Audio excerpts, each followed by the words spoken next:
주영진의 뉴스 브리핑 본격적으로 시작하겠습니다. 조금 전에 이어진 캐스터가 말씀드렸죠. 오늘이 폭염의 절정이긴 한데 앞으로도 열흘 동안은 폭염이 계속될 것이다. 앞으로 열흘 지나고 나면은 조금은 시원한 날씨 기대해도 좋을지 모르겠습니다. 정치권 소식 여러분께 자세히 전해드리겠습니다. SBS의 윤춘호 논설실장 나와 있습니다. 어서 오십시오. 네, 안녕하십니까? 오늘 오전에 기무사 개혁위원회가 회의를 하고 늦어도 12시쯤에는 기무사 개혁 방안 발표한다 이런 얘기가 있었는데 늦어지고 있는 것 같아요. 그렇습니다. 원래는 이제 12시 전에 결론이 날 것이다라고 예상을 했지요. 그랬는데 늦어지고 있습니다. 지금 2시에 다시 회의가 이제 속개가 됐어요. 이걸 보면 기무사 개혁위원회 위원들 사이에서 기무사의 향후 개혁 방안을 두고 서로 의견이 크게 엇갈리고 있다. 지금까지 15차례나 회의를 했거든요. 예. 그럼에도 불구하고 오늘 마지막 회의인데요. 오늘 사실상 마지막 회의인데 마지막 회의도 이렇게 진통을 겪고 있다고 하는 것은 기무사 개혁 방안에 대한 의견 차이가 상당하다. 이렇게 볼 수 있는 거죠. 지금 화면에 나오고 있는 사람이 장영달 기무사 개혁위원장. 전직 국회의원이고 아마도 국회 국방위원회에서 상임위 활동 오래 했던 기억이 있습니다. 맞습니다. 장영달 전 의원이 지금 개혁위원장이죠? 그렇습니다. 예. 장영달 전 의원이 개혁위원장으로 있고 그다음에 모두 13명이에요. 원래 이제 소강원 기무사 참모장까지 포함해서 14명이었는데 자진 사퇴했죠. 그래서 13명인데 그 가운데 9명이 현역 군인입니다. 그러니까 민간인은 4명인 거예요. 예. 그래서 물론 이제 군인이기 때문에 또는 이제 민간인이기 때문에 의견이 엇갈린다고 할 수는 없지만 그 부분도 오늘 진통을 겪고 있는 주요한 원인 중에 하나라고 볼 수 있을 것 같습니다. 예, 조금 전 화면 보면서 기무사령관, 참모장, 오처장 이런 사람들 다 화면에 그대로 얼굴 내보내는데 그 개혁위원회 개혁위원 모습인 것 같은데 화면에 모자이크 처리가 됐어요. 네. 아마도 본인이 그 화면 사용을 좀 자제해달라고 요구를 했는지 어떤지 모르겠습니다.만. 그렇습니다. 이제 기무사는 정보기관이죠.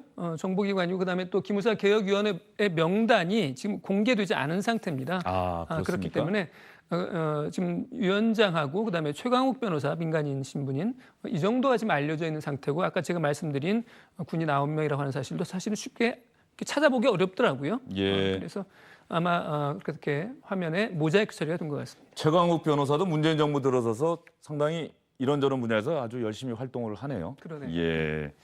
장영달 개혁위원장 오늘 오전이겠죠? 회의 시작하기 전에 오늘 기무사 개혁위원회가 전체 회의를 열고 전체 회의 끝나고 나면은 국방부 기자실 찾아가서 회의에서 이런저런 내용이 나왔다, 이렇게 압축이 됐다, 이런 내용을 국방부 장관에게 보고하겠다라고 얘기를 했었는데 결과적으로 그 약속은 지켜지지 못했습니다. 아마도 진통이 또 의견 차이를 좁히지 못하고 있는 것 같은데 장영달 위원장 오늘 오전 회의 전에 어떤 얘기했는지 시청자 여러분과 함께 들어보겠습니다.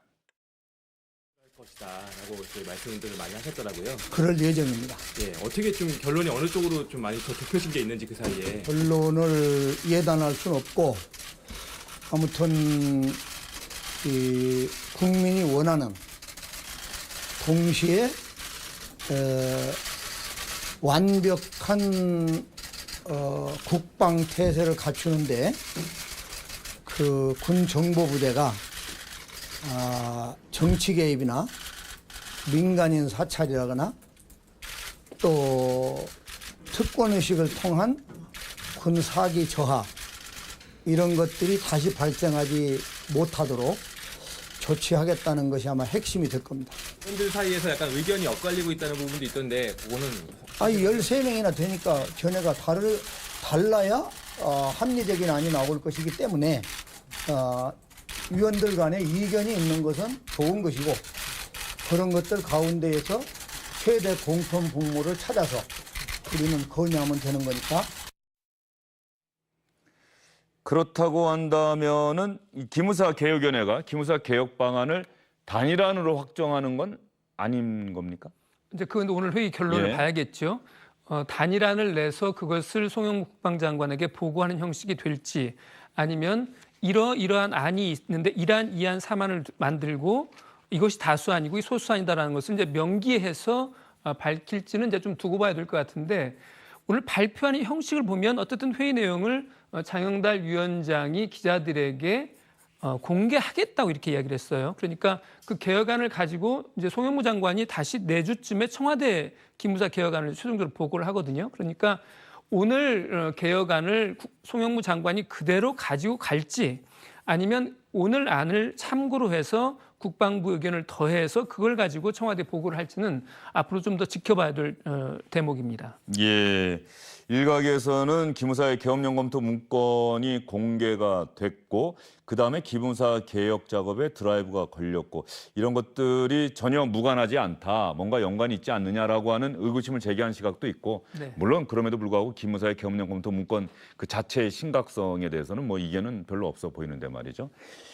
그렇다고 한다면 어떤 방안들을 한번 논의해 볼 수 있는 건지 그런 부분도 한번 전망해 볼까요? 네, 일단 뭐 지금까지 그 장영달 위원장이랄지 그 기무사 개혁위원회 위원들 이야기를 보면은 한 가지는 분명한 것 같아요. 일단은 대폭 줄어듭니다. 그래서 어떤 형태가 됐든 기무사는 줄어든다. 그렇습니다. 축소가 된다. 인원이 4,200명이거든요.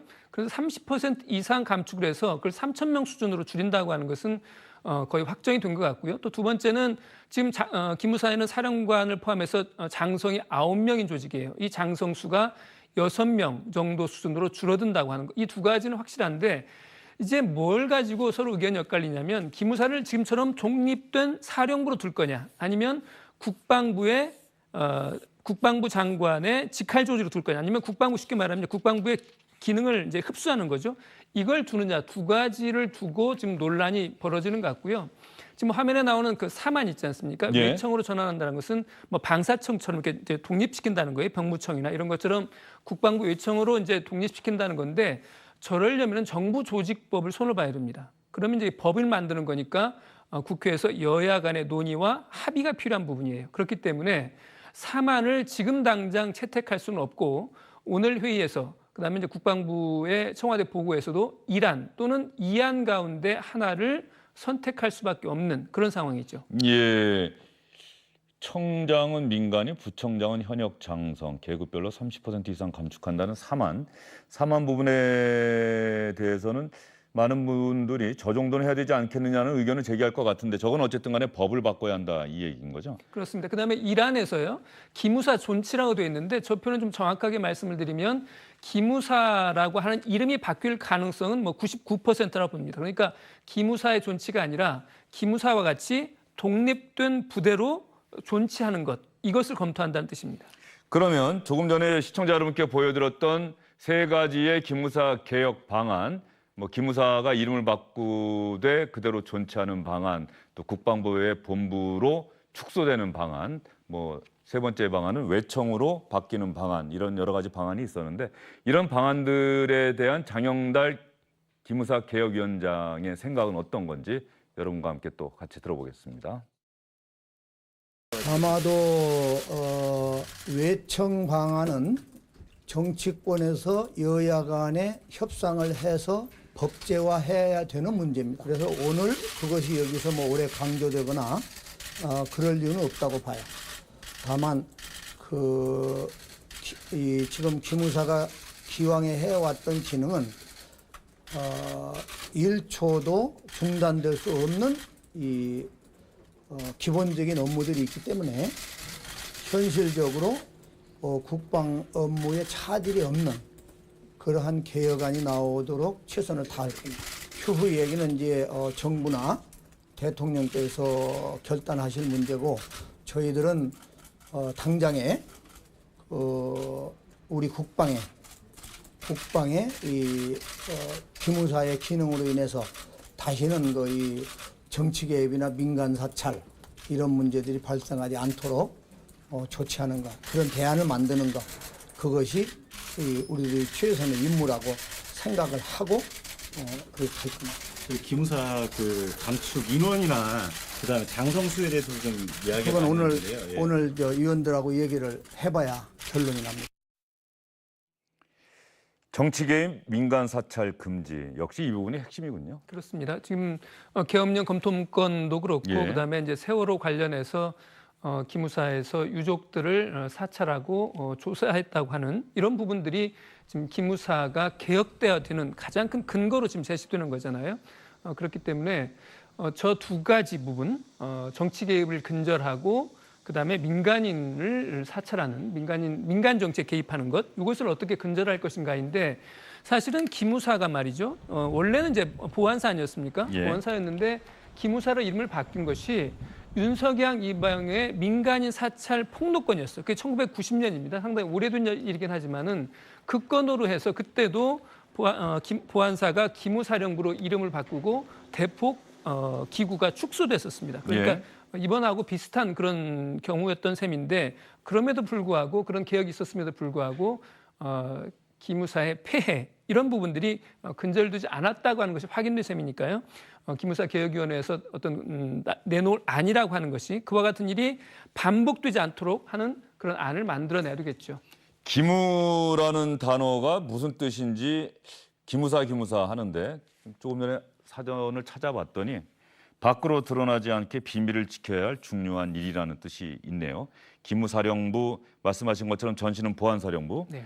1948년 대한민국 군이 창설된 이후에 미 군정화에서도 이 관련 부대가 있었고 한국전쟁 당시에 육군본부 직할의 특무부대로 정보국에서 독립이 됐고 4.19 혁명 후에는 육군 방첩부대 그리고 1968년 9월에 육군 보안사령부.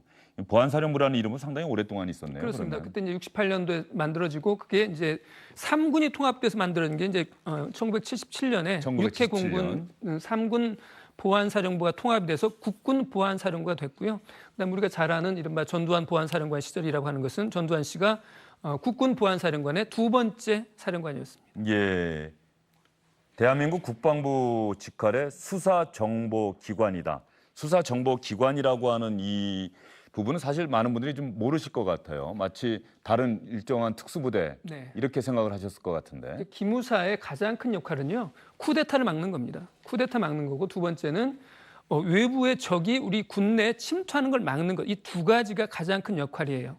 그렇기 때문에 이것은 이제 군에 대한 정보 조직이기 때문에 국방장관의 직할기관이에요. 직할기관이지만 독립되어서 사실은 대통령을 군사적으로 보좌한다고 의미도 굉장히 강하기 때문에 상당히 오랜 기간 그래서 대통령에게 기무사령관이 직보를 했다. 그렇습니다. 이런 얘기가 있는 독대를 거죠. 하고 예. 이랬던 거죠. 그러니까 국방부 장관 입장에서 보면 자신의 이게 직할 부대인데 자신에게 보고를 하는 부대인데도 불구하고 대통령하고 직거래한다. 청와대하고 직거래한다. 이런 이미지가 있는 거죠. 실제로 그렇기 때문에 이제 며칠 전에 국회에서 독립된 기무사령관과 기무부대장이 송영무 장관에게 대드는 뭐 이런 일들도 벌어질 수 있었던 어떤 그런 문화가 있는 거죠. 예, 기무사의 권한이 그 정도로 막강했다. 대통령에게 직보, 독대할 정도니까 국방부 장관도 감히 함부로 하지 못했던. 그렇습니다. 그리고 이제 기무사의 기능으로만 보면 국방부 장관도 감시, 항상 지켜봐야 될 어떤 대상 중에 하나로 보이는 거죠. 왜냐하면 아까 말씀드린 것처럼 제일 중요한 업무가 이제 쿠데타를 막는 거니까 병력을 가지고 있는 그런 사람들, 되면 뭐 각군 총장이랄지 아니면 장관이랄지 이런 군의 실력자들이 사실은 기무사의 가장 중요한 관찰 대상이 돼야 되는 것은 맞는 거예요. 예, 원래 목적으로 따진다고 한다면은 적의 침투, 즉 뭐 간첩이나 군내 간첩이나 이런 것들을 방첩이죠. 막는 그런 활동이 주된 임무가 됐어야 하는데 사실상 대한민국에서 슬프게도 군사 정권이 계속되다 보니까는 군사 쿠데타를 통해서 집권했던 집권자의 안위를 지키는 그런 역할을 기무사가 해왔다. 네, 그것이 좀 정확하게 아픈 지적하십니다. 역사다 이런 그렇습니다. 말씀이신 거죠? 네. 알겠습니다. 기무사 개혁위원회 개혁안 오늘 중에는 시청자 여러분께 확정된 안을 말씀드릴 수 있을 것 같았는데 내부 논의가 계속되고 있는 것 같습니다. 오늘 오후에는 발표가 될 것 같은데요. 만약에 오늘 오후에 발표가 된다면 내일 이 시간에 여러분께 자세히 설명해 드리겠습니다. SBS 윤춘호 논설실장이었습니다. 수고하셨습니다.